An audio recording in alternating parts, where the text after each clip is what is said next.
హైదరాబాద్ మలక్పేటలో బాలికల వసతి గృహం ముందు వికలాంగులు వరుసగా 3వ రోజు ధర్నా నిర్వహించారు.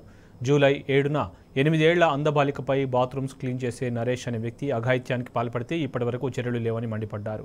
అఘాయిత్యం అనంతరం బ్లీడింగ్ అయిన బాలికను హాస్పిటల్కు తరలించకుండా నిర్లక్ష్యంగా వ్యవహరించిన వార్డెన్ పర్యవేక్షణ చేయని శాఖ డైరెక్టర్ శైలజ, అసిస్టెంట్ డైరెక్టర్ రాజేందర్ను వెంటనే సస్పెండ్ చేయాలని వారు డిమాండ్ చేశారు.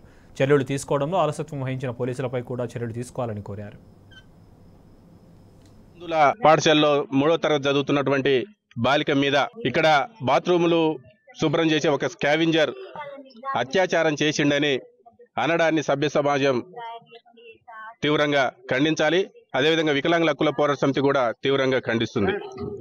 ఈ సంఘటన జరగడానికి మెయిన్ కారణం వికలాంగుల సంక్షేమ శాఖ డైరెక్టర్ గారు దీనికి పూర్తి బాధ్యత వహించాలి.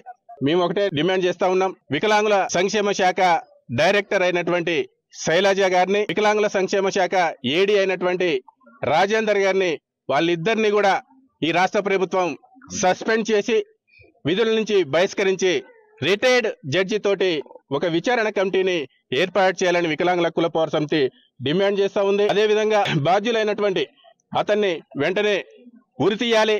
పోక్సో చట్టం పెట్టి వాళ్ళకు సత్వర న్యాయం జరిగేలా మేము డిమాండ్ చేస్తాం. మాకు ఇప్పుడు మెయిన్ గా కావాల్సింది ఆ అబ్బాయిని, ఎవరైతే ఆ స్కావెంజర్ ఉన్నాడో ఆయన మీద చాలా కఠిన చర్యలు తీసుకోవాలి. ఇంకొకటి, ఆయనను అరెస్ట్ చేసినామని చెప్తారు కానీ ఆయన అరెస్ట్ అయిందో లేదో మాకు ఇంతవరకు తెలియదు.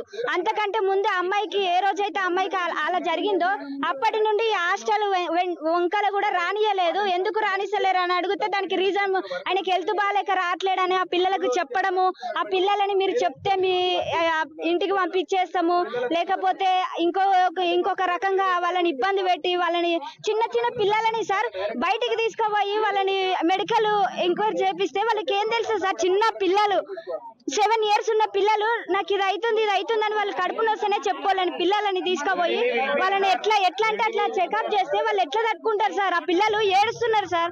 బ్లైండ్స్ అంటే ఇక్కడే కాదు, వీళ్ళే చిన్న చూపు చూసిన తర్వాత సమాజం పట్ల ఇంకా మేము ఎంతోగానో చిన్న చూపుగానే ఉన్నాం తప్ప మాకంటే ఒక చదువు ఉంది, మాకంటే ఒక లైఫ్ ఉంది. ఆ లైఫ్ ని ముందుకు తీసుకుపోదాము అనేది ఏ ఒక్క పై అధికారి కానీ ఏ ఒక్కరు కూడా మమ్మల్ని ఈ వెలుగులోకి తీసుకొస్తలేరు. ఇంకా డిమాండ్ అంటూ ఒకటే, ఆ పిల్లకైతే ఏ విధంగా అన్యాయం జరిగిందో అన్యాయం జరిగిన అమ్మాయికి న్యాయం చేకూరాలి సార్.